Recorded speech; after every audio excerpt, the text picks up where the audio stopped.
Hi, this is Greg Ehrbar welcoming you to a special Pop Culture Classics podcast to commemorate the landmark release of The Bill Dana Show, the complete series on DVD from MPI Home Video. We hope you enjoy this encore interview honoring the entertainment legend Bill Dana, originally presented on our other podcast, The Fantastic World of Hanna-Barbera, in 2024. We wish to thank the American Comedy Archives at Emerson College and the Television Academy Foundation interviews for selected materials heard during the following program. Take me back to memory lane with you. Take me back to hours of fun with you. It's time for the Pop Culture Classics podcast, a celebration of the all-time favorites and the people who brought them to life on TV, film, stage, theme parks, and recordings. We take off our hats to you, so let's bring on the show. We're glad you've joined us. And now your host for Pop Culture Classics, Greg Ehrbar. Thank you, Kenny Woods. To celebrate the late Bill Dana, one of the finest and kindest entertainers and writers in the entertainment industry, we have his lovely wife, and we're going to talk all about him and his career and his life. For those of you who are Hanna-Barbera fans, he was the writer of one of the best things Hanna-Barbera ever did, which was Alice in Wonderland, or What's a Nice Kid Like You Doing in a Place Like This. First of all, I want to introduce the radiant Mrs. Dana, Evie or Evelyn. Evie. Hi, thank you, Greg. Thank you. Please call me Evie. Everyone has changed it from Evelyn. Yeah. We also have the big privilege of having one of the premier archivists and producers in television and in comedy, Jenni Matz, who continues to be Bill Dana's producer and did the TV Academy interviews that you can see online and on YouTube. She was responsible for those, and also Bill Dana's own comedy organization that was one of his proudest achievements. Welcome to our program, Jenni Matz. Thank you so much, Greg. And yes, we'll talk about that. The American Comedy Archives at Emerson College is his proudest legacy. Yes, and that is something that we can all enjoy and benefit from. Bill Dana was about the healing power of humor. And one of the projects he worked on was a book with Dr. Lawrence J. Peter. If you've heard of the Peter Principle, he's the guy who created that and wrote that, but he teamed with Bill Dana to write a book called The Laughter Prescription, which has input from Norman Cousins, who was another person who was a proponent of this, and a lot of other psychiatrists, specialists, therapists, monologists, comedians. It's not really a self-help book. It's a self-laugh book because it covers a lot of aspects of life. And then Bill curated comedy routines, cartoons, and things. This is not a new book, but you can still get a used copy. It came out in 1982.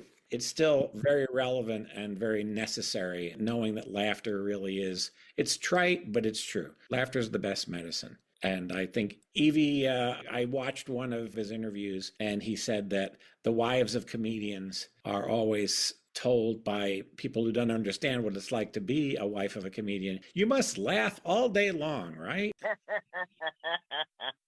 Yes. How many times have we heard that over the years? But may I say right now, Greg, with you, you mentioned the timing of the book. This was the first cutting edge book, again, we're over 50 years ago almost, of the humor potential movement is how Billy coined it. We were working with Norman Cousins, who had written his anatomy book of how he healed himself laughing by ordering up animation, the Three Stooges. At that point in time, every tape he could get when he was hospitalized at UCLA, and he realized how much a positive attitude and laughter was curative. So he and Billy met, and Dr. Lawrence Peter was in the circle of friends involved, and Norman suggested, you two need to do a book. So that's where that began. And Billy was with the thinkers, and you'll find with everything he created, he was roughly 30 to 40 years ahead of the curve on how he saw and what was coming. And I think it was Shirley MacLaine once said he must have had 100 people channeling through his head and soul to come up with the things he saw coming from the future and what he wanted to share. Yeah, his brand of comedy was a very classic brand of comedy. He never wanted it to be anything but light and funny and a good thing for people. That there wasn't the sense, comedy takes gentle jabs at things, but it was never cruel and it was never sardonic, kind of dark, and the way things have become in the latter part of the 20th century towards the end and in recent years, an exasperation, a frustration. And yeah, humor comedians by and large are, and Jenni, it's your business. You know a lot about comedians. By and large, they're not the happiest folks in the world. But they're dedicated to getting laughs from people, and we need that. Absolutely. And that was, Bill felt that very strongly, that comedy was a sword and a shield. And the people who do it well are often those who need it the most, because it is the way that they cope with the world, is through humor. And the first time he realized he was funny and had that comedy tool, he was a little kid and he was getting bullied. Evie, do you want to tell the story about? Yeah, he was being bullied at school. Billy's Hungarian Jew. Some of the kids came up to him and were pounding on him that he had killed Christ. So they're pummeling him with all that. And to save himself right then, he goes, I didn't do it, but my mom and daddy are at home. You can find them over there. At 315 Mechanic Street. Go find them in Quincy, Massachusetts. And they laugh. They laughed, and yeah. He was a little kid living in poverty and moving every month from home to home, house to house, staying ahead of the depression and the poverty. His family lost everything in the depression. Yeah, and he had a very close family, because even as he became more famous, his brothers also participated in the things that he did. Mm-hmm. It was an extremely intelligent family. His brother Arthur was professor at Princeton. Arthur had graduated Harvard at 18. And of course, they're coming into World War II as young teenagers. And Arthur had taught Billy languages because he had the ear for it. Billy was multilingual at probably age 6 or 7. The ease with which he saw and heard words was part of the magic of the humor. He could see funny, how to see funny, we wrote once. And like I said, they're beating him up. He found the humor was the salvation. And of course it was, with the poverty, worry, stress of being 6 and 7 years old and not knowing where you'll be living the next month. He lovingly said they were so poor that they had to chop up the wood box for the fire. He never stopped. You must note that in his 80s is when it came to him that there was no repository getting a deep understanding of the comedians of his generation. He called it the Circling the Drain Project and took it to Emerson College, and Teddy Cutler made it happen. And it still remains the most professional repository and oral interviews in the country. And of course, they're shared thanks to Jenni's work at the Academy of Television, so that the whole world can hear them forever, you know. And this is how we met Jenni. She was selected by Emerson to be the producer for the project. And from the first day we all met each other, it was just a marvelous, marvelous time, Greg. Marvelous. You would have loved it, meeting everybody. And because Billy was who he was, and it sort of goes into the Alice in Wonderland project, why was Bill picked to write that, you know? It was because of his respect. He'd written for everyone in the business for 40 years. Everyone respected him. As you said, and I appreciate it, Greg, he was so kind and respectful, and celebrated everyone's accomplishment, never jealous of anything. He could be trusted to work with the stars. This was also, and correct me if I'm wrong, Greg, the first time animation had stars, celebrities, as the players in it. Am I right about that? Well, as far as television, that's true. It's funny. Walt Disney's Alice in Wonderland in 51 had very well-known people, mostly from radio, like Ed Wynn and Jerry Colonna. And that was the first time Mhm. they were really in a full-length feature. But it wasn't done very much. And Alice in Wonderland that Hanna-Barbera did was not only the first time television animation had that many names in it in one show, because the Flintstones had occasional guest stars. Did he talk Mhm. about that special at all with you, or about the album he did after with the Flintstones? He'd speak to Bill and Joe and try to find out why it could never air. He desperately wanted it to air. I'm thinking in the 80s, most of all, 80s, 90s, but they just could not clear the estate. Between Yeah. Jaja and Sammy was really bad. Bad meaning difficult. Yeah, all of the contracts probably weren't updated and all that's complicated. I've also heard it was the music rights. I don't think Charles Strauss was against it because I've talked to somebody connected with him, and apparently he'd always wanted to have it out there again. But I do know that they're trying their best. To a lot of generation, it'd be like a brand new show. So they Oh, could, yeah. you Oh, know, yeah. Keep us posted. Warner has an archive division that is working feverishly to restore the Hanna-Barbera stuff, and they've done an enormous amount already. That particular special has those legal entanglements, but it is one of the things they have been trying and they continue to try. It's good. There are Right. people there at Warner who would love to see it happen, and there's a lot of people in the animation quarters who'd love to see it happen. It also is historic because the presence of Sammy Davis Jr., because he really was, besides Bill, was the star as the Cheshire Cat. He was, to my knowledge, the first African American to play the Cheshire Cat in any kind of a film version, and also Mhm. to be in a special in prime time, because before that, Scatman Crothers was on Beanie and Cecil, and that was pretty much it. So one of the things that I learned in researching the book was that the reason that Sammy Davis Jr. appeared in it was a favor to the composer, Charles Strauss, because they Yeah. had gone together to Selma to the march with Martin Luther King. He was the one who asked him, and he said yes. Also, the Mhm. connection there is Bill wrote the script for the special, and then what 6, 7 years later, wrote the All in the Family episode with Sammy Davis Jr. Oh, I'm so happy you brought that up. I wanted to make sure that that was included. And again, that made him another first. And that was Norman. Norman Lear was a dear old friend. They'd all grown up professionally in New York, and B. Arthur. Oh, my goodness, so many.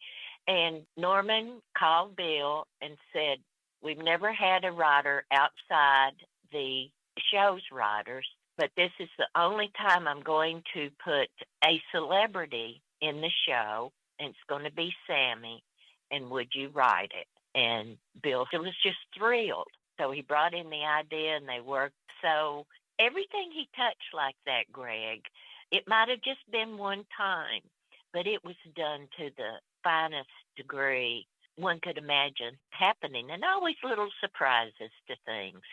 The kiss, oh my goodness. Yeah. I forgot if it was one of the biggest laughs, the joke about Archie warning everybody, don't mention his eye, don't mention his eye, and then when he serves Yeah. him the coffee. Edith, make the coffee, huh? And Edith, excuse me, Mr. Davis, Edith. Remember, huh? Nothing about... Well, Mr. Davis, I want to tell you, it's a real honor to have you in our home. Thank you. Breaking bread with us this way. I was just saying to my family before you come in, I said, Sammy Davis Jr. is maybe the greatest credit to his race. Well, thank you very much. I'm sure you've done good for yours, too. I tried. Here we are. Ah, here. Oh, thank you, Mrs. Bunker. Ah, thanks, Edith. No, that's all right. I can serve Mr. Davis. Edith, get out of here. Now, Mr. Davis, do you take cream and sugar in your eye?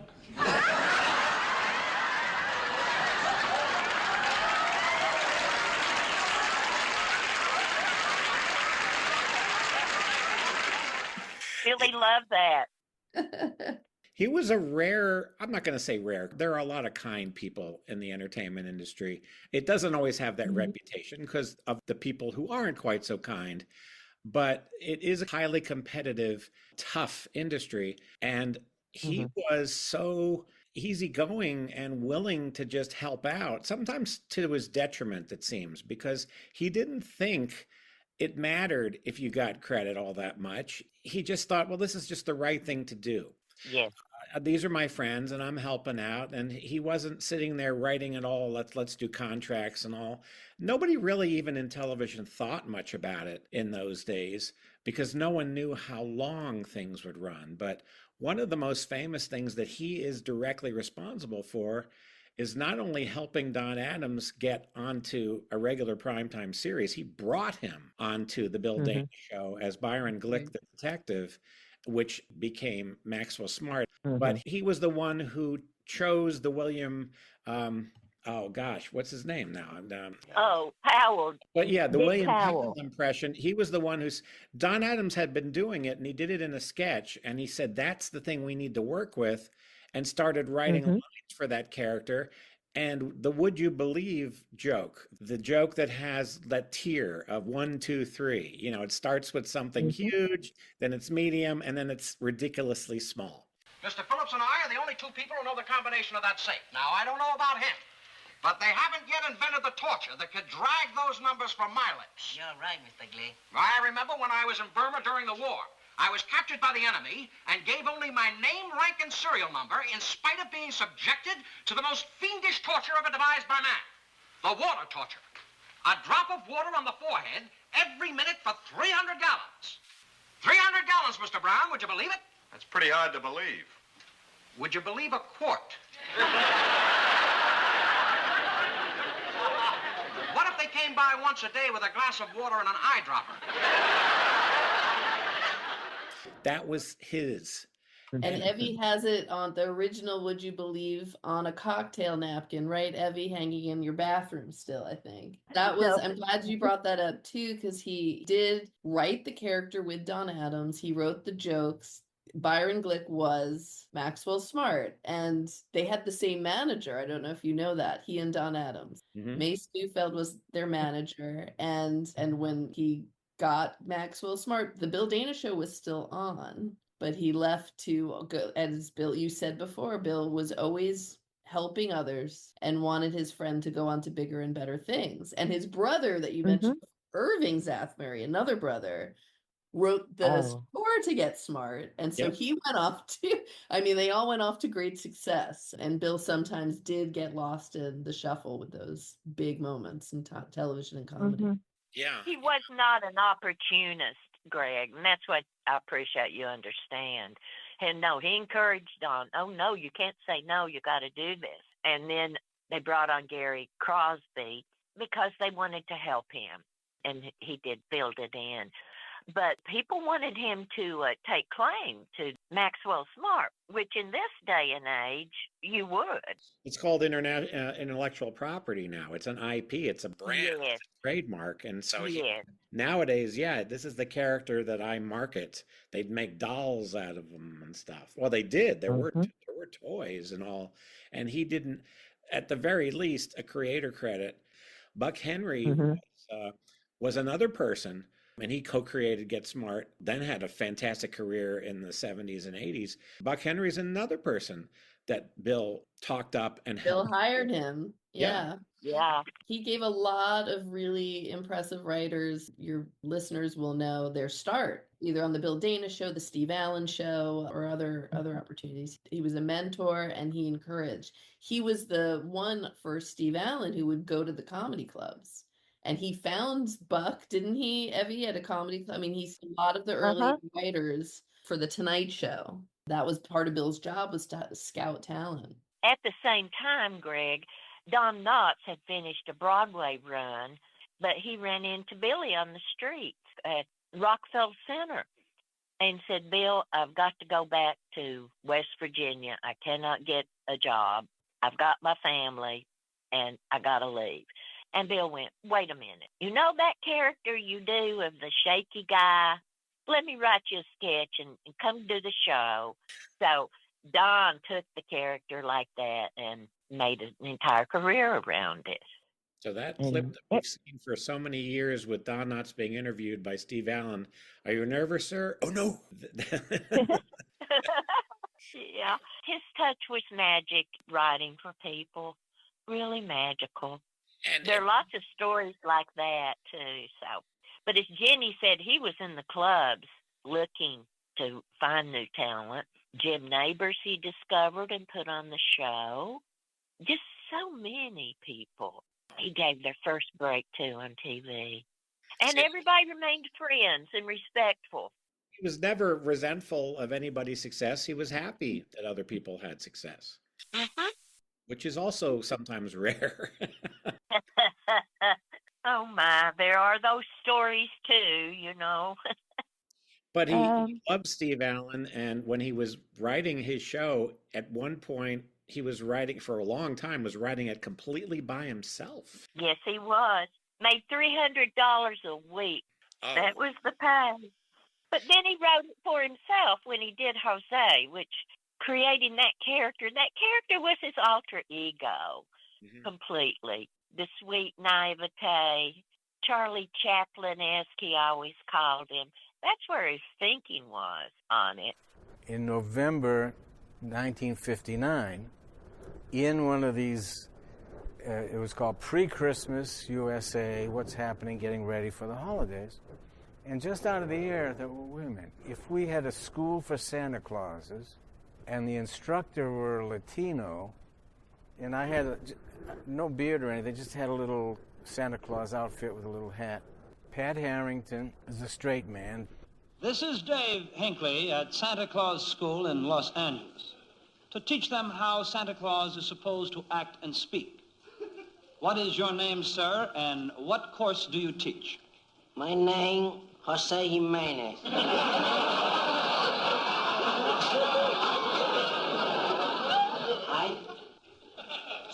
I teach Santa Claus to speak. Now, this is the early Jose who barely spoke English. I teach him to say, now we pulled down a thing and it had J-O, J-O, J-O. Ho, ho, ho. And then it was like a B movie. People were calling in, who is that guy? Because they were used to having what we call left fielders. Joe Interleggi, the human garbage can, or Mrs. Miller, all of these people would come onto the Steve Allen show. So they all thought this Jose Jimenez was Emerson. It was the real thing. And if you did a time lapse, you can see that in the very early struggling to without irony, if you said, you must have some opinions on the race was baked, all right, I will. You know, you must, okay, I will. Jose then became more and more hip and a little bit more conversant. And by the time I had my own show, 63, 64, he was still the naif, but very much in charge. And he uses polysyllabic words in there, maybe misunderstanding. And I just fell totally in love with that character because it really was whatever Pollyanna and good guy was in me. Jose was totally pure. And people they fell in love with him. They thought it was Jose, and it was, but that's Billy. Yeah. That was him being funny, and it just was wonderful. He wrote this sketch on the Steve Allen show, and they didn't think, it was just another sketch.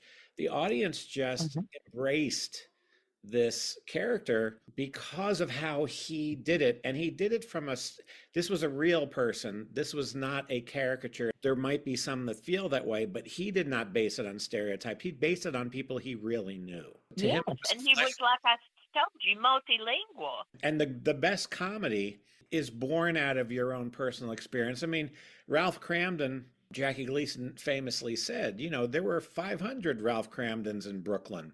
They were all the post-war blue-collar guys in tenement buildings, another Chaplin-esque kind of character, but it was from his real life. And Norman Lear created All in the Family was based on a British show, but they changed it. And part of the change was that Mike was Norman Lear as a young man, and Archie, I believe, was based on his father.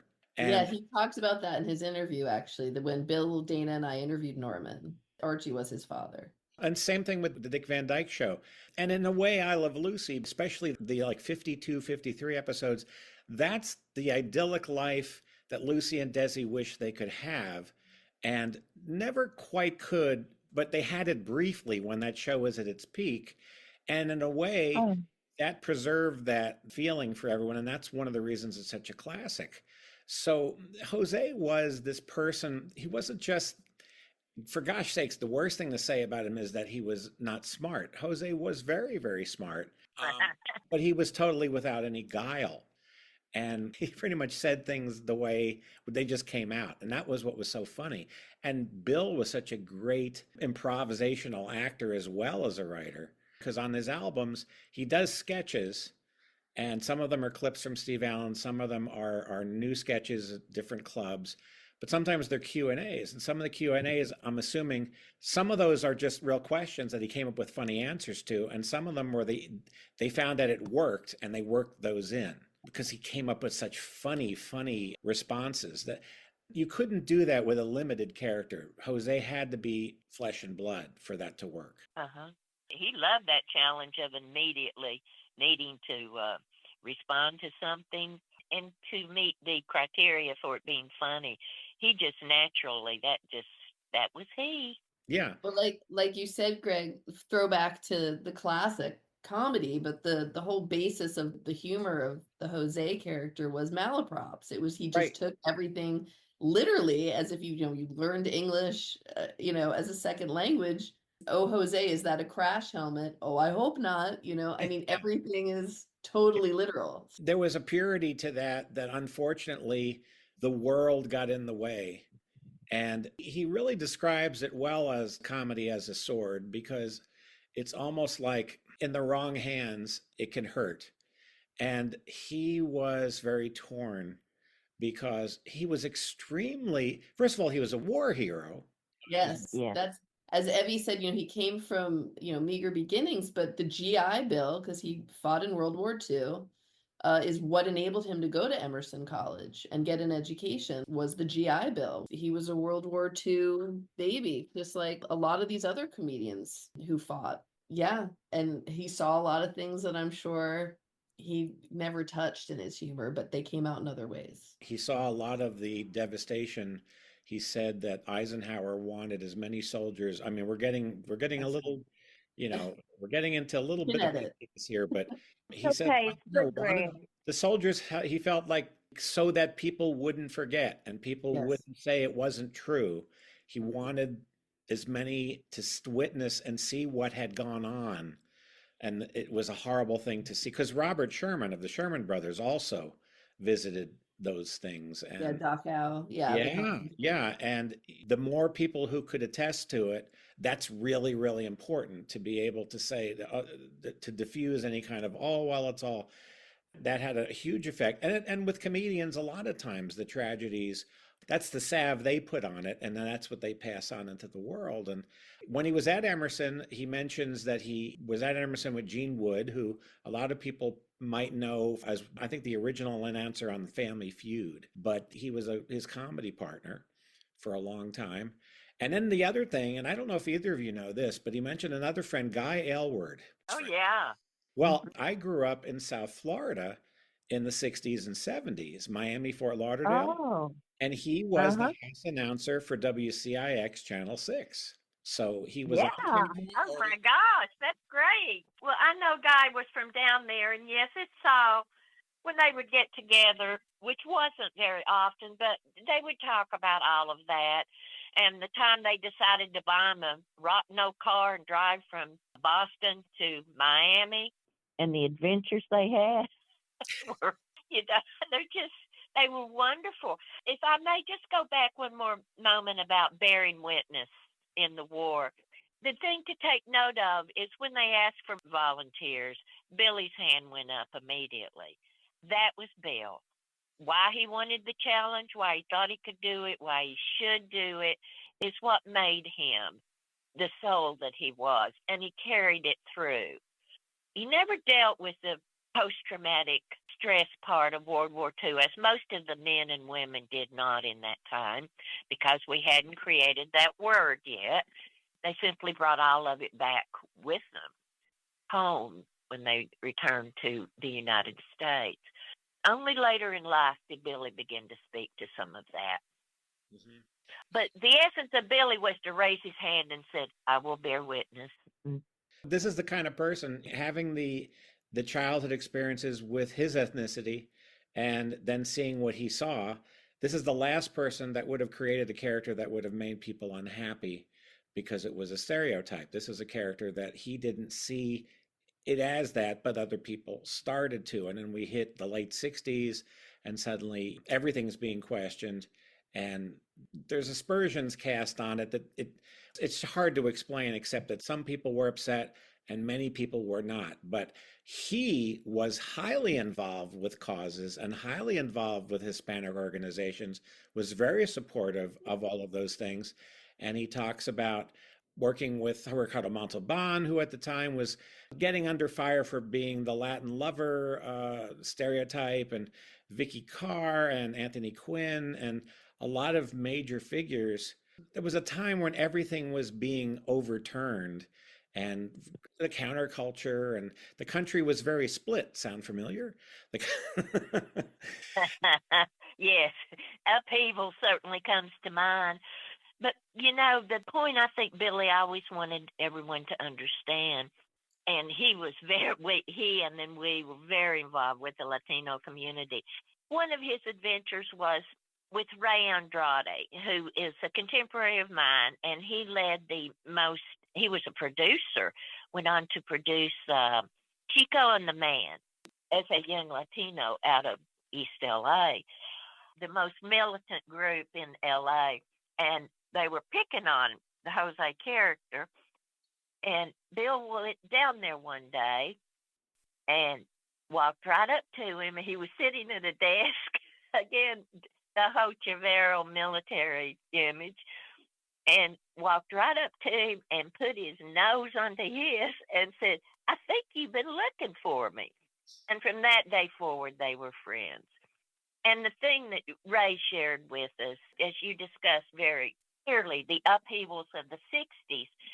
In 66, AT&T wanted him to do the commercials, beginning Southwest Bell, to do the commercial, let your fingers do the walking through the Jell-O pages, because Billy had defined the H's are pronounced like K's in Spanish.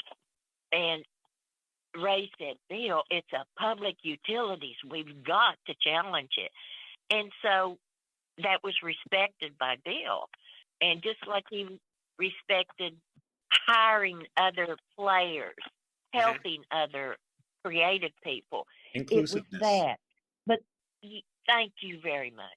But the note he wanted to leave with everyone after their lives being threatened, speaking of Ricardo and Anthony, and Vicky was coming out as Latina.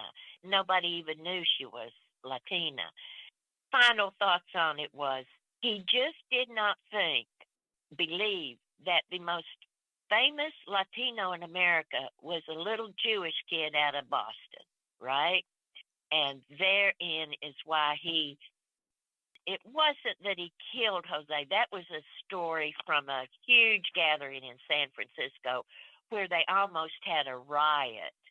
It was just so fragile, and there was just so much hostility at the time, directed at the wrong place, of course. But Billy sort of became the, how do I say this? Political football? Yeah, that's the word I'm looking for everyone to, I have to think about this a moment, please. The whipping boy for everybody trying to please and take the pressure off them in the Latino or minority communities, such as William Morris. Okay, we're not repping Bill Dana and Jose anymore. We're good. The record companies, nah, we're not doing it. The whipping boy for the whole thing, because he was so public. Because he was with the astronauts, America's first honorary astronaut. And that was something he was very proud of, too. These were his brothers. It was amazing, amazing. The brotherhood he had with all the astronauts, actually. Mercury through Apollo. Well, I've got a couple of questions about that. First of all, 66 is when the Bell commercials, when that came up. Were those commercials produced? Did they play? And did he play Jose in them? They did ads before it was taken down. And I know there were some commercials made, but I don't know the extent. Discover America with Jose sponsored him. So, but then that's another, they got off the schneid by we're let Jose go. So the Bell system was Jose in those placards, in those print ads and posters? Yes, his image was. I see. Yeah. Okay. So, and that was sort of a tipping point because it was an ad and it was for public utility and it's so unfortunate that these things, but meanwhile, he told those people who were going to go after Bell, he said, go ahead. I agree with you. I mean, he was so, yes, thank you. So split. He was so conflicted about this thing that he really didn't mean to be used as the sword for wrong. It was a wonderful, adorable character, but people who used that way of speaking and stuff to make fun of people and to belittle people, that was not a good thing. And that's where the sword comes in, and that's where he felt. You know what's funny about this? He did these two things for Hanna-Barbera. In 66, which is when he did those ads, it's really weird how the world turned just as these records were being made, too. He did a Jose Jimenez in the Time Machine with Fred Flintstone and Barney Rubble. That's a really funny album.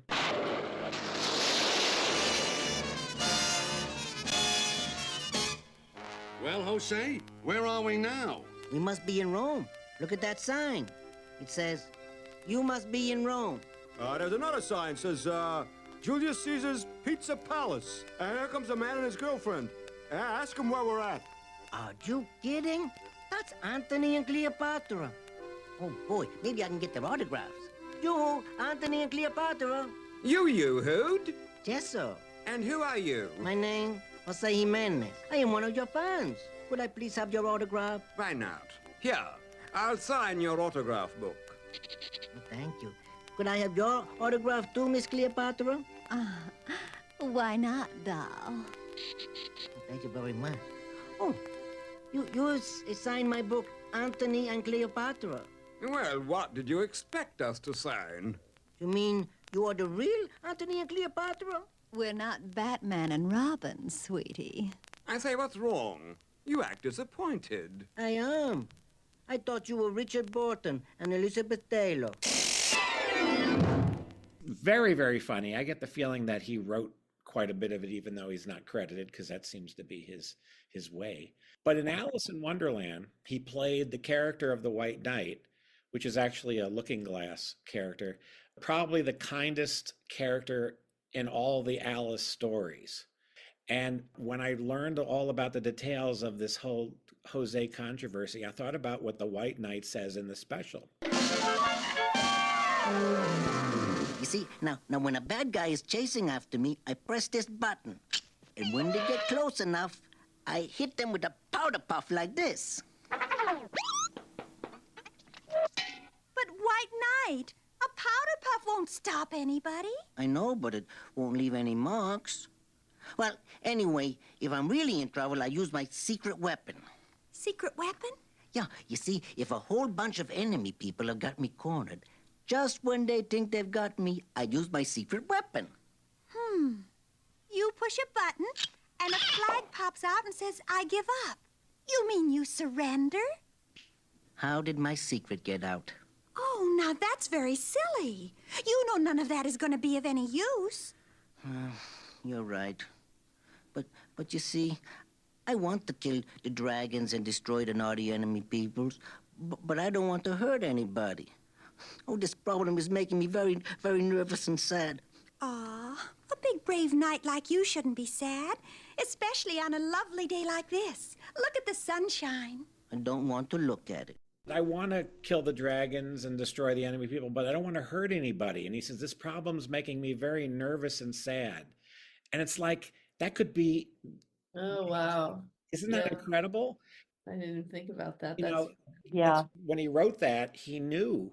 Mm. He would be such a scapegoat. It took its toll on him, Greg. Surely did. Because he loved the character, and everybody went, it's you. It's not a character. It's just you. I loved the character of Jose Jimenez because it was a love-based organism. And I despise a lot of the stuff that's out there because they're just purveyors of hate. The activity of laughing at something isn't necessarily going to mean that it had a positive effect. Bill Dana was just somebody, I don't know a soul, except people who might have the socio-political issue. I can't think of anybody who didn't like Bill Dana as a performer or as a writer or as a person. You would be hard-pressed to do that, too. Can I'm going to share an anecdote right on that point, but when we started the American Comedy Archives, and, you know, this ambitious task of trying to record the stories of all these legends of his era, you know, from B. Arthur and Norman Lear, and I mean, all these people, not a single person turned us down, but not a single person asked me when I called. Well, the first question is, how did you get this number? And when I said, well, Bill Dana, they stopped right there. Whatever it is, yes. Whatever Bill wants, we'll do it. They didn't ask any questions. They didn't need to. And when we did meet Leonard Stern before the interview, he said, you know, I'm going to get the quote wrong, but he said, in a business where you eat your enemies for lunch, this man has no enemies. This man is loved by everyone. And we do anything for him. Wow. And Leonard Stern was a giant of the Yeah. industry with Get Smart. And You eat your friends for lunch. Sorry. Yeah. That's what it was. No. You eat your friends for lunch. This man has no enemies. That's what he said. That adage about they can kill you, but they can't eat you. Well, they can't physically eat you, but you know, but they're symbolic eat you. But it is a rare thing. And Jenni, we've kind of gone through his career. And then when we get to the Jose period, he did sort of symbolically say Jose is no more, but he did perform him on occasion. Is that He did. Yeah. I was with him in, what was it, Evie, like 2006, he performed at Leisure World in Florida. He did his Jose, and he had a straight man playing like the Ed Sullivan or Steve Allen role, asking, like you said, the question. Oh, the tour with Steve. Tour, I think more about Carnegie Hall. Yeah. And with all the astronauts, we helped found the Mercury 7 Foundation and Give Kids the World. That's when he began to bring Jose back big time, was in the 80s, and people just loved it. You know, his biggest audience, Greg, during the early part, Steve Allen show and into the 70s, was the Latino community. Mm-hmm. As far as viewership went. That was the same thing with Speedy Gonzalez. Every so often, there are these waves of should this character go away or not? But then you find out that, wait a minute, did you even ask the people? Because apparently Speedy Gonzalez is very popular with the Latino community. And the thing is that it's easy to say the community, or in a way that's still pigeonholing people, because every person in any group or anything are individuals, and every single one of them is going to have a different answer about how they feel about something. There's never going to be a consensus. And poor Bill was sitting there thinking, I just don't want to hurt anybody. What am I supposed to do? Some people find it joyous and fun. Some people find it upsetting, mostly because the power of humor was used for evil purposes, but it wasn't him. It was just he released this thing and into the world, and it's a shame, but he continued to work.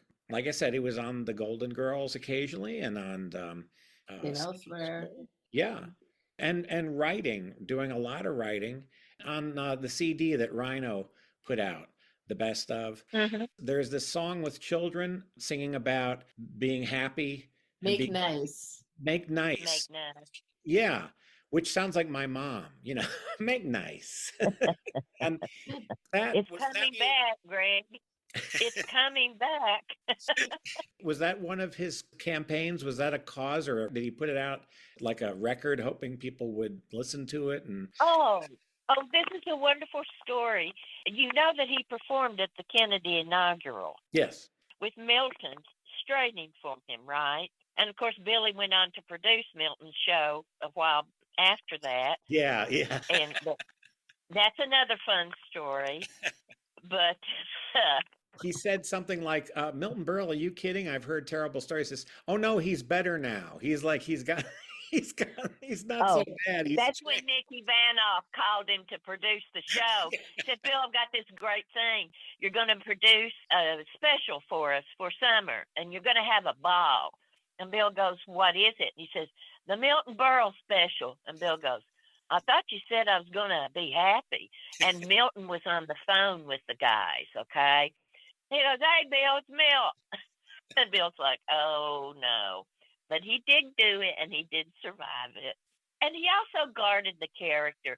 You never saw Jose carrying a switchblade or doing commercials for cigarettes or liquor. And then we see all the Latino comedians went so far that way in the 80s of putting down their own people. I didn't understand why that was okay. What he was doing was so basic and simple and gentle. Mm-hmm. Why was it okay to bring in all of the tropes, all the stereotypes, the crime and the drugs, and why was that all fodder for real popular comedy at the time? I mean, Jenny, what's the deal with that? Why do you suppose that was?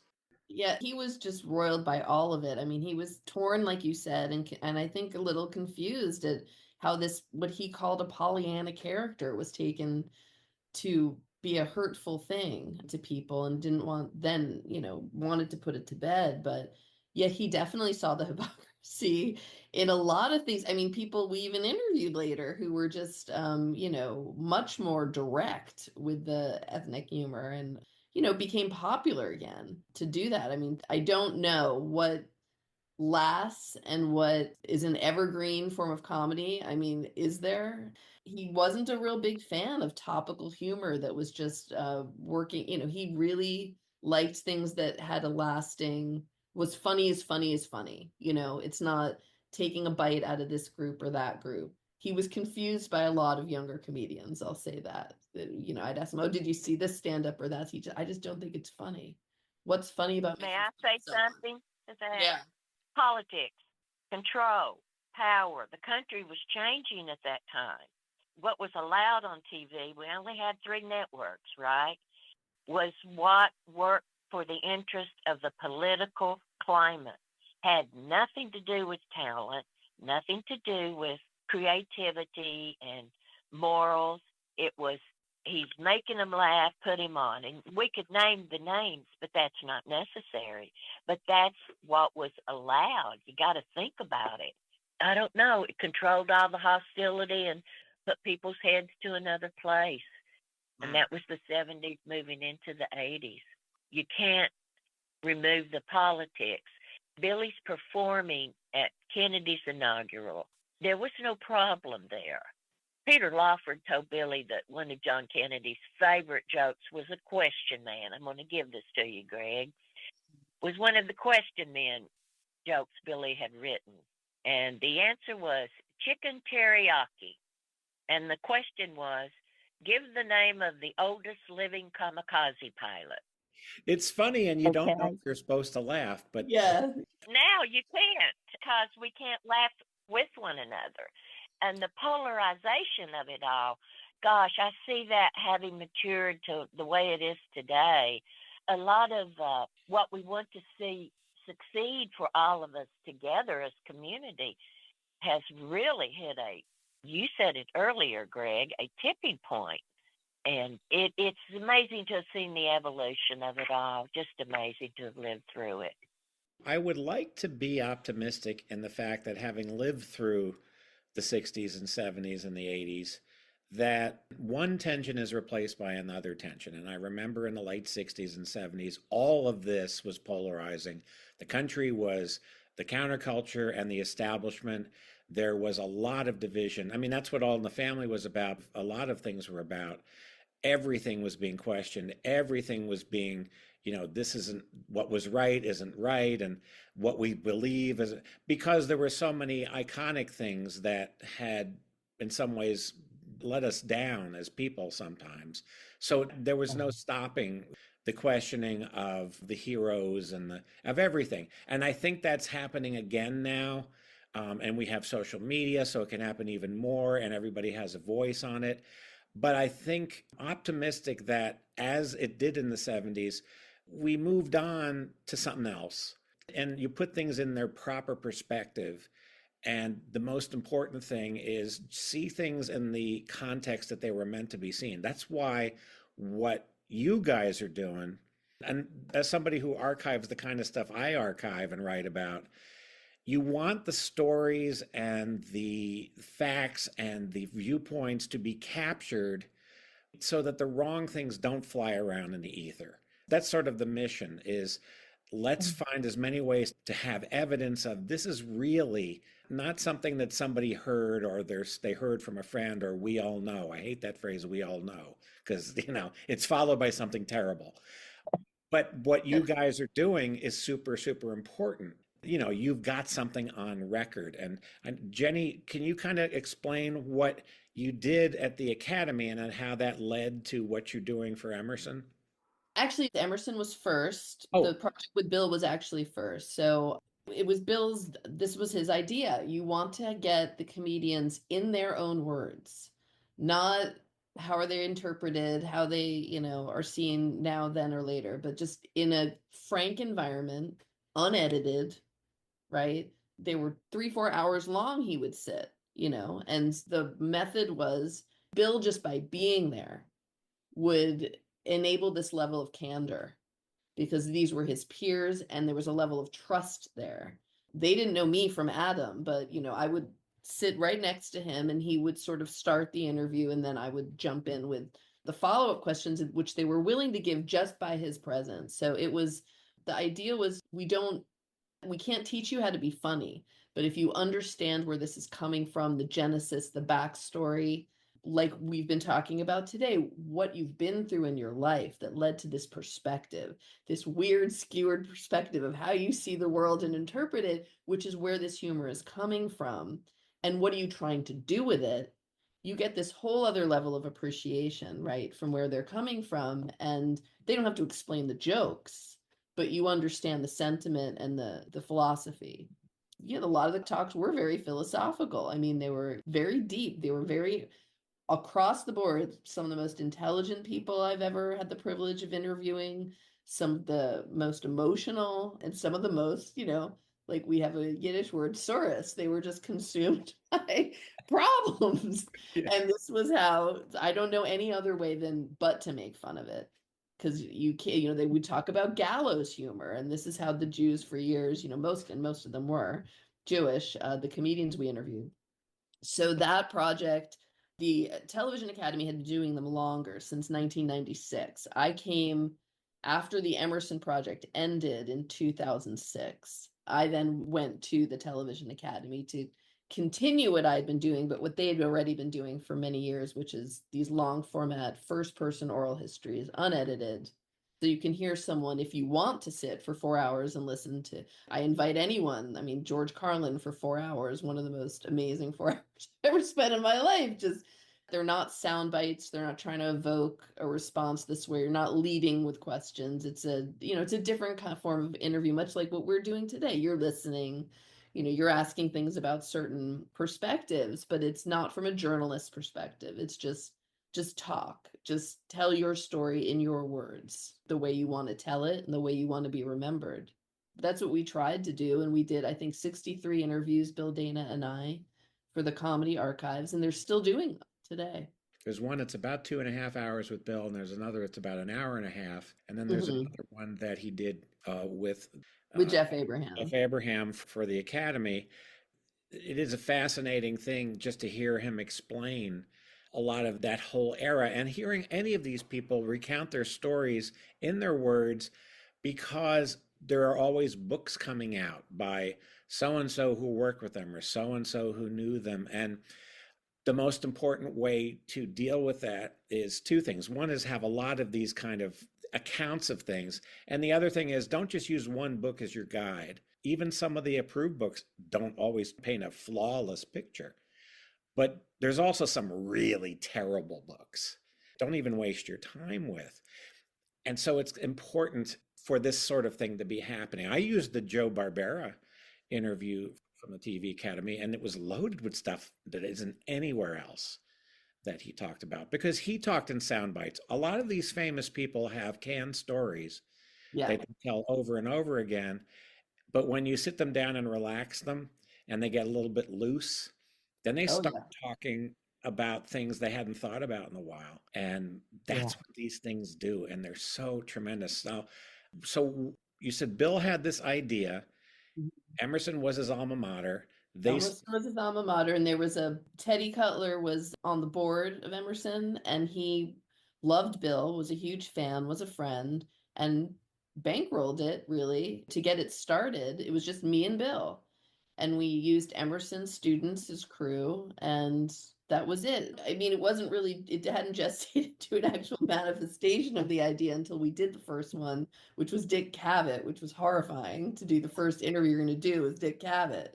But yeah, I did the research and had the questions, and Bill just went in and just freestyled it. Things that were brought up, he was there for. Some of the stories he was hearing for the first time, because that happens when you sit someone down for 4 or 5 hours. You get a lot of things that they hadn't thought about for many years or made the connection before. But this was all his idea.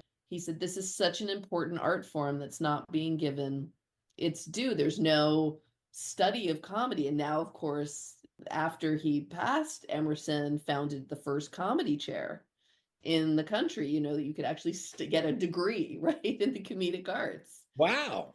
Yeah. Like Evie said at the beginning of this, he was 30, 40 years ahead of his time with everything, with the environmental stuff, with a lot of the humor, and with this just foresight of you've got to get these people before they're gone to tell their story. The first interview we did in LA was Louis Nye, and I think he passed later that year. A lot of the people everyone we interviewed has since passed, except Louis Black. Mm-hmm. But that was his vision, is get the ones who are my age or older of my generation.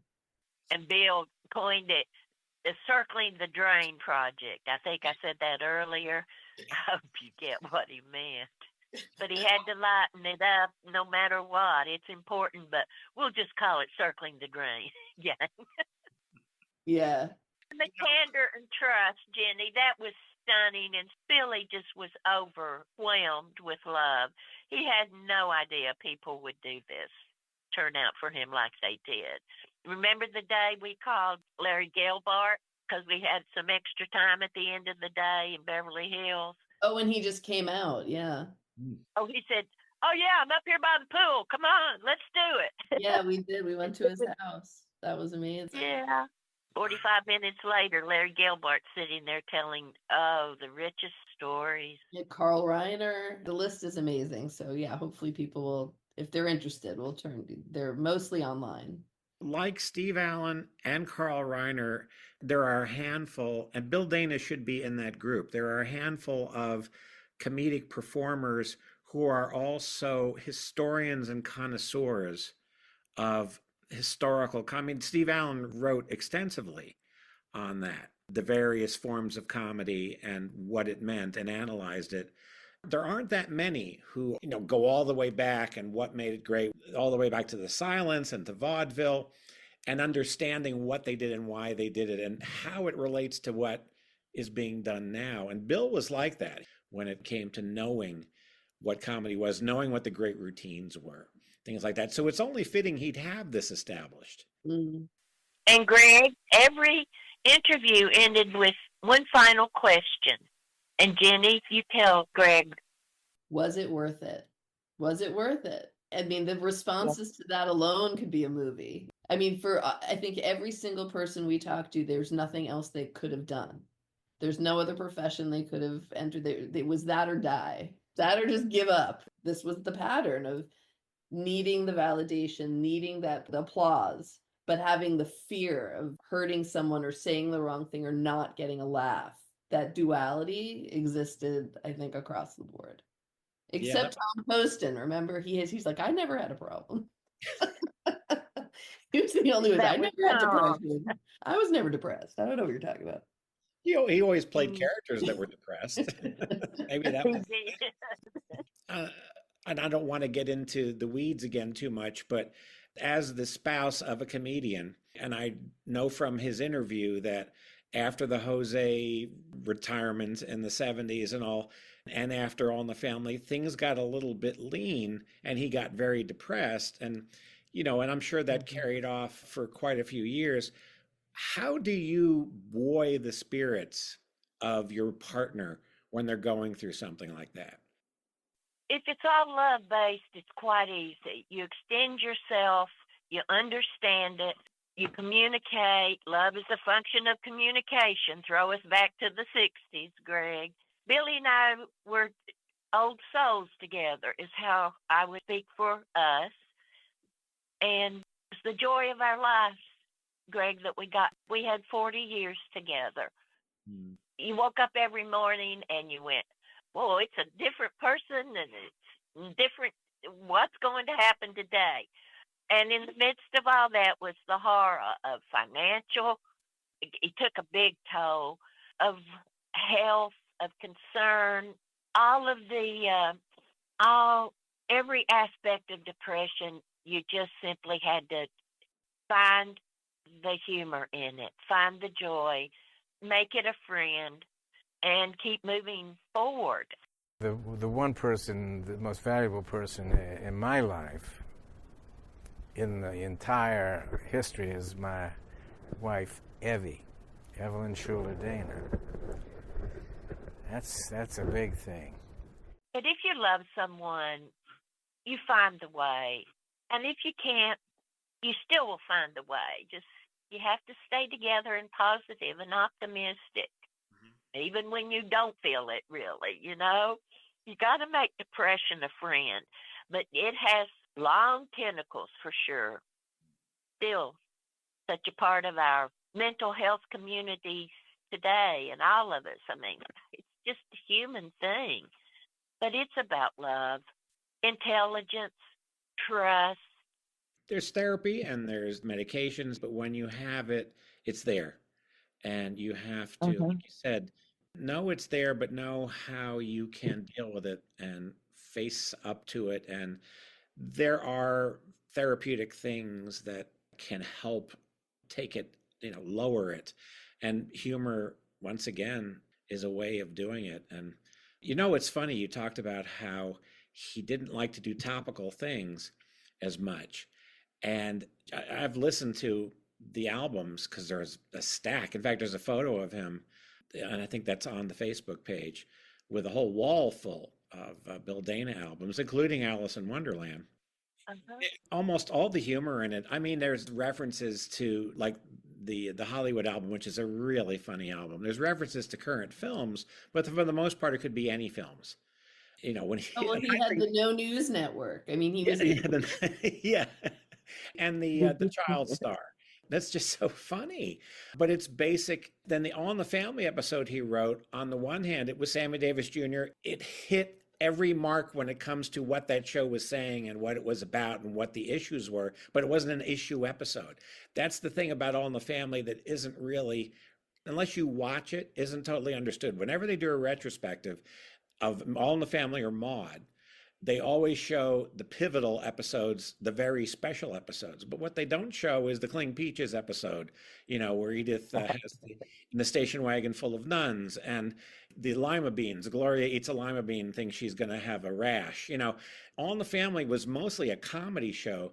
They would talk a little bit about things like people do, but every week it wasn't always hammering you with a relevant thing. And I think that's what is not understood in a lot of current things, is it's like you can make your point, but if you overmake it, then you're going to even turn off those who agree with you.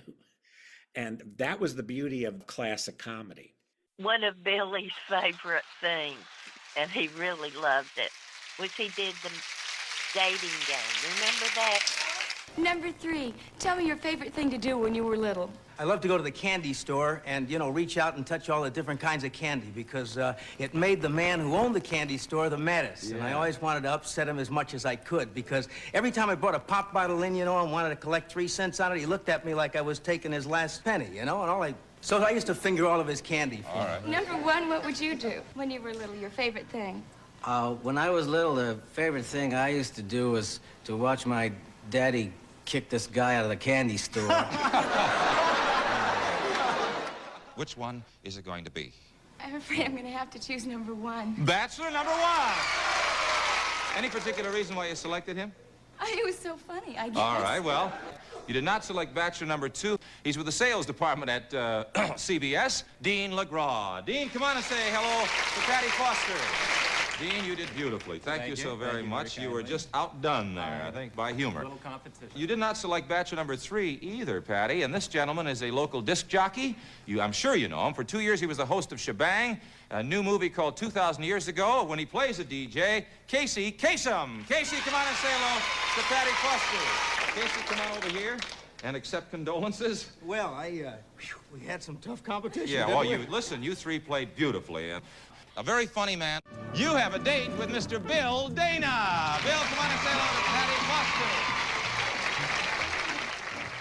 Foster. He was himself. He wasn't doing the Jose voice, so they didn't know. No, but he made them laugh. He didn't sound the same, and when he did an episode of Get Smart, I guess Don Adams wasn't available for some reason. I think he was ill, Greg. I can't quite remember. And they only would bring Bill in to replace Don. And Bill Dana basically plays the lead with Barbara Feldon. General, this is the Chief of Control. I'm in Miami, and I won't be able to get out because we're under 12 feet of snow. Oh, that's bad. Let me talk to him, Chief. Hello, General. This is Maxwell Smart. I'm stuck down here, too. What? That's good. I'm assigning Agent 99 to the case, and the CIA is sending one of their top men. They should be reporting any minute. Good luck. How do you do, Quigley? 99. Hello. I'm General Christian, Colonel Quinton, Admiral Crichton. General Crichton, Admiral... Christian. Admiral Christian? No, I'm Christian. Oh, you're Admiral Christian. I'm General Christian. Oh, then you must be Colonel Crichton. No, I'm Quinton. Admiral Quinton. No, he's Colonel Quinton. Quigley, the General's name is Christian, the Admiral's name is Crichton, and the Colonel's name is Quinton. Hi, fellas. The only time that Don did miss a show, and they only would allow Bill to come in and replace him. Do either of you know why the Bill Dana show has not been available for streaming or DVD? We have good news for you. It's about to be available on DVD. All 42 original episodes are finally coming out on DVD, special edition with bonus features and one of the interviews with Bill. But Bevy, you can tell why it's taken so long. There were some attempts at it, but it simply wasn't the right time. He was very busy, too. The Fourth Network started up. He was the host of the first show. Billy never stopped working. Different projects, different things. As I told you, everything involved with the astronauts and inventions and toys. He never stopped creating. Never stopped right to his passing. Writing every day. There was no retirement. He saw no end to anything, He just had to write it, and it all came through him, and he had to write it down, Greg. Did a lot of things make him laugh, or did only special things make him laugh? Oh, no, he laughed. Oh, my, that's a big question. He loved to laugh, and he's, like I say, he saw funny. How to see funny in everything. But, of course, the serious side of life was very serious. So he wasn't afraid of any of the emotions. And he really liked people. He never gave up on people. But he really liked politics. That was just in his blood. Very political. Understanding it, knowing it. Of course, he knew so many of the players in the early days. At one point, he made it onto Nixon's enemies list. So did Carol Channing. So did Norman, all of them, I interviewed Carol Channing a few years, many years ago, and I said, you were on the Nixon And he says, well, how did you feel about that? And she says, well, what do you think about that? Which was a great answer. And I said, it's a pretty impressive list, you know. But he was concerned and he was active, but he was never militant. Oh, no. He marched and he didn't stand up front with the other celebrities during those times. He was in the back with the guys, the people, his amigo friends. He didn't make a public show of all of those things, too. You had asked earlier about the Make Nice. Billy did a fun thing in the early 60s of Jose Jimenez for president before Pat did it, when the Smothers Brothers. And he was standing in front of the UN, and his whole political platform was Make Nice. Jose for president, Make Nice. So that's what the recording was, part of the campaign. Exactly. Herb did it. Herbie Alpert did it for us. He did? No kidding. He recorded it, Make Nice. You know, he helped him. That's a whole other chapter with Herb Alpert and A&M Records was started in Bill Dana's living room on Franklin Avenue in Hollywood Hills. There's like so many chapters to this man. It's an onion that will never finish unraveling. It's crazy. It's like one revelation after another. And that's a beautifully produced record. One other thing, too, is in the movie The Right Stuff, there's references to Jose and Alan Shepard and all of that. Did Bill find that a good thing, or did he find it like not necessarily the most flattering thing because it was pointing out how some people found it offensive? Phil Kaufman, who directed it, spoke with Bill about it. And who was the football player in the movie that was the nurse's aide? He would walk the guys when they had their enema bags, down to the room. Anthony Munoz. Okay, so his line clarified everything. I hear they got some 50-some-odd guys trying out for 7 spots. After they pick us 3, there's only going to be 4 spots open. Sounds right to me. You bet. Where do we go from here? You go in that door. Who are you?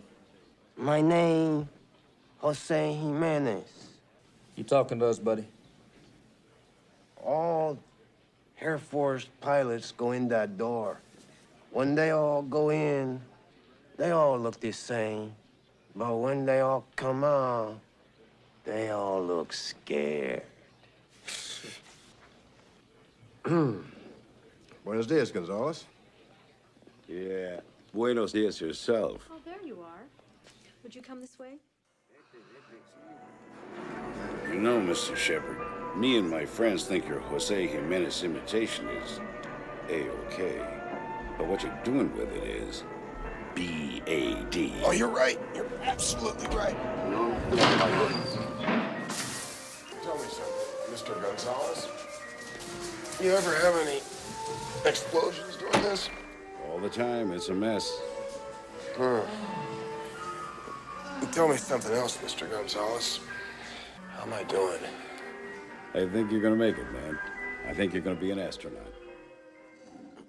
That was it exactly. What somebody's going to do with the character you create, take it however they want. And Alan was always a wonderful friend, dear, dear brother to Bill. But Alan, would do the put-down parts of it, making up his own stuff. But that's what got Billy down there in the beginning. And it's what established, and it's what we should speak to, is the first words from an American to an American going into space was Deke Slayton at Capcom saying, okay, Jose, you're on your way. And there's Alan sitting on a tin can not knowing if it was his last day being shot into space. And they were playing Jose's album, Bill Dana. And I'm very happy to be any place. Jose the astronaut, yeah. Wow. Okay, Jose, you're on your way. Time Warner has it recorded in their space compilation they did for the whole era. Wow. You had to have fun to survive what they were putting them through. I don't think there's anything, I don't think there are very few people that had the uniqueness of privilege that I have, because Jose Jimenez became the 8th Mercury astronaut out of a possible 7. On May 5th, Cinco de Mayo, 1961, Al Shepard became America's first man in space. Deke Slayton, the Capcom, the first words from the ground, astronaut going into space, okay, Jose, you're on your way. If you see The Right Stuff, the movie, you see Jose through the whole thing. So that by far, that's my most proud accomplishment, that corny phrasing, but bringing the light stuff to the guys with the right stuff. I'm on the advisory board of the Astronaut Scholarship Fund, and all of these guys remained extended family. The whole truth of that era is still not been told. That's a fascinating era, and the fact that he was part of it is extremely notable. There are certain performers that feel like family. You never know them, but you see them, and whenever you do, like I said, you go, oh, there's that person that I really like to see again. And he always seemed that way, and especially with television, that does make you feel closer to a lot of personalities. And finding out what a great person he was, that really touches me, and I think it probably touched a lot of people listening. And to hear more of this, if you would tell everybody how they can access this material. Sure. Emerson has its own website, but you can actually access the Bill Dana interviews that I conducted with him for the Comedy Archives, as well as the one that Jeff did for the Television Academy at televisionacademy.com/interviews. Just search Bill Dana's name, but there is a whole collection for Emerson Comedy Archives that the Television Academy actually hosts those interviews that we've been talking about on that website. And everyone's listed alphabetically by name, or you can just search Bill Dana's name or search Joseph Barbera. He's in there too. I mean, yeah. Carl Reiner, everyone we've been talking, Norman Lear, everyone we've been talking about today. What I like to do with them is you could put them on your phone, and you don't have to necessarily just stare at the screen because they're talking, but you can go about your business and you can just listen. Yep. It's almost like an audiobook, the stories. Put them in chapters. You could just click to listen to them all at once, but you can also skip around. They're all time-stamped. So if you just want to hear them talk about a specific show or story or a topic, you can easily just listen to a few minutes if that's all you have time for. Tell them about the video. The DVD, yes. Jim Pearson's putting it out. Oh, yes. I know Jim. You know Jim. The Bill Dana Show, complete series on DVD, all 42 episodes in the full original format. They were shot on 35 millimeters, so the quality is still really great that he was able to get the transfers from. And there'll be a ton of bonus features on that. That's such great news. MPI Entertainment. MPI Entertainment, which just did the complete Ozzie and Harriet, Linus the Lionhearted, Jim is working on, and that's coming out soon. And folks, if you love Bill Dana and the Jose character, if you love Lost in Space, Jonathan Harris, right before Lost in Space, at his most Dr. Smithist, plays the hotel manager. And the scenes they do are so funny. And then when you add Don Adams to that, it's just comedy magic. It really is. It's so great that that's going to be out there for people to enjoy again. So that's cause for rejoicing there. But I'm rejoicing for the fact that you guys spent so much time sharing with this. Oh, my goodness. You're honoring the love of my life, Greg. This is easy.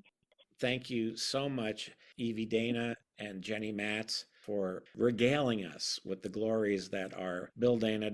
Anytime. And I thank you too, Jenni. I appreciate you being part of this. Oh, thank you. And thanks for doing this. Is so much fun. And we're just thrilled to talk anytime about Bill. Thank you all for listening. And until next time, bye-bye. We hope you enjoyed the Pop Culture Classics podcast with Greg Alpert. Please join us again. And thanks for listening.